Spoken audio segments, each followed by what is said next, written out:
dressing pack for emergency sterile tracheostomy changes, bandanas for Manny to wear over his tracheostomy like a mask, lots of HMEs as we use a lot. These are a humidifying filter that is worn on the end of the tracheostomy.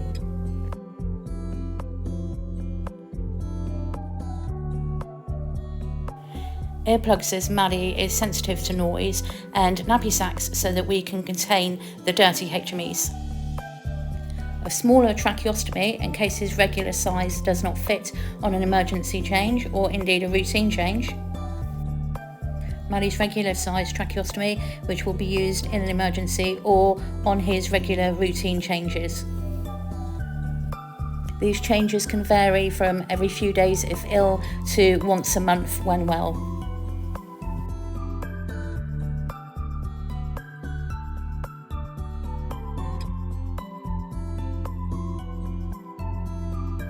Tracheostomy dressing, which is worn around the tracheostomy to keep the skin intact and stop it getting sore.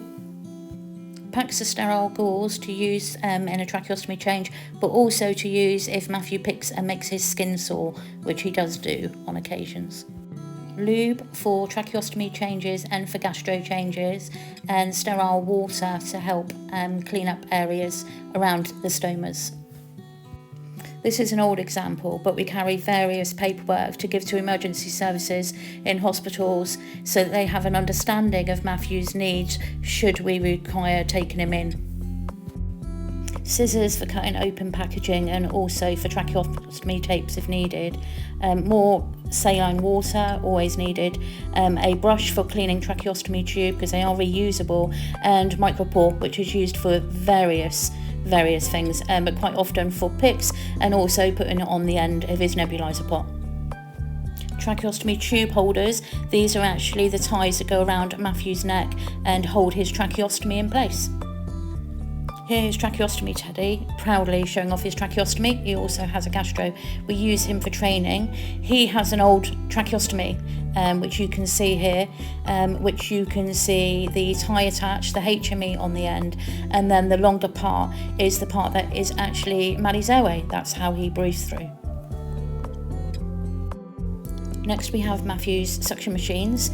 We carry 2 if we're going long distance, and we carry 1 at all times. Each suction machine comes with a bottle which contains water for flushing through the tube. Once again, spare HMEs and also suction catheters, which are used to suction the airway in where there is a blockage or indeed just high secretions. Despite having batteries, we always carry a charger to make sure that we always have a suction machine that is usable. A little close-up of the suction machine that helps to keep Matthew's airway clear. Next we have Matthew's oxygen cylinder and ambu bag. We have many of these around the house, and we also carry 1 in the car at all times, and 1 travels with him all the time. We carry spare parts to connect to the oxygen cylinder so that no tubing becomes worn and unusable. Maddie is a neck breather, so his oxygen will attach directly onto his HME, which he wears once again at the end of his tracheostomy. We don't carry a mask to cover his mouth and nose because he would need that direct into his airway. So the ambu bag would also connect directly to his tracheostomy if we needed to do resus.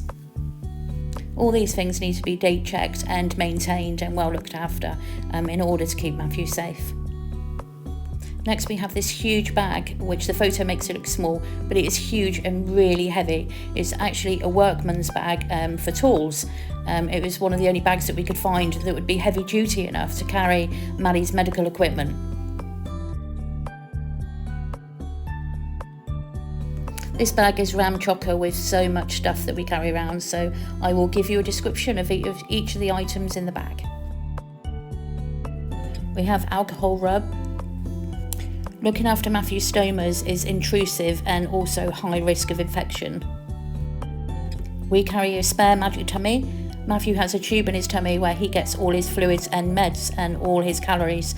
So it's vitally important that we have access to this at all times, and they do break. So we have changed more through breakage than we have done on routine, and we've also done this at the side of the road, in a car park. It happens quite often.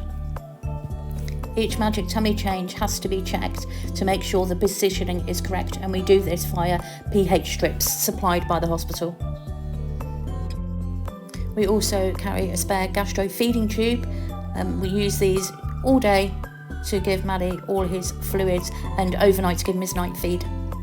Next, we have the handheld suction machine. This is to be used in emergency should the electric or the batteries fail on the other suction machines. So this is actually a vital piece of equipment, but touch wood, we've never used it.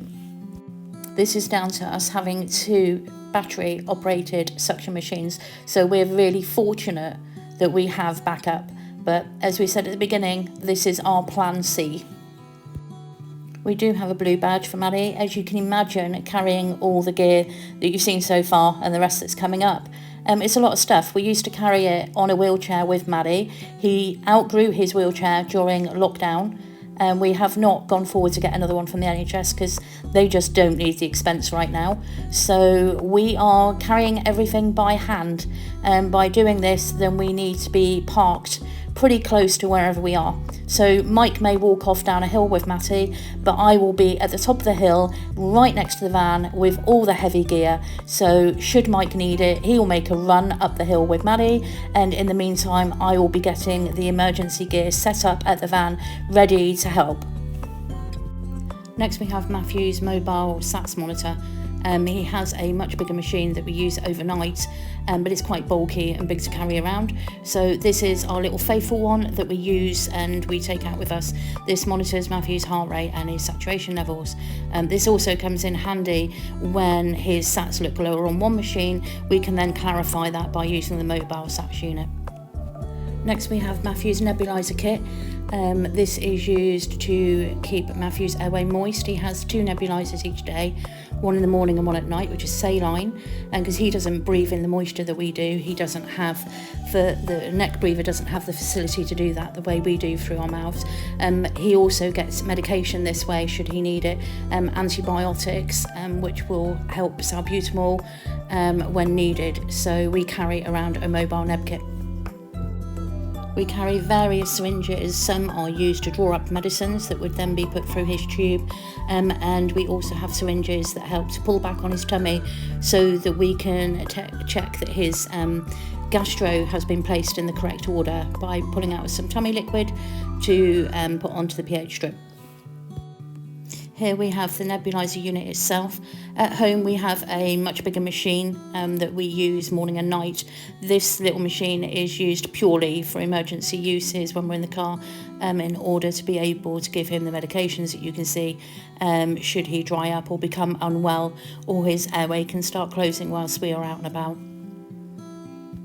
Next we have Maddie's equivalent to a packed lunch, where we take out all of Maddie's fluids, and on occasions when we're out at that time of day that we take out all his feed as well, which is coming up now, which you will see is quite a lot of stuff.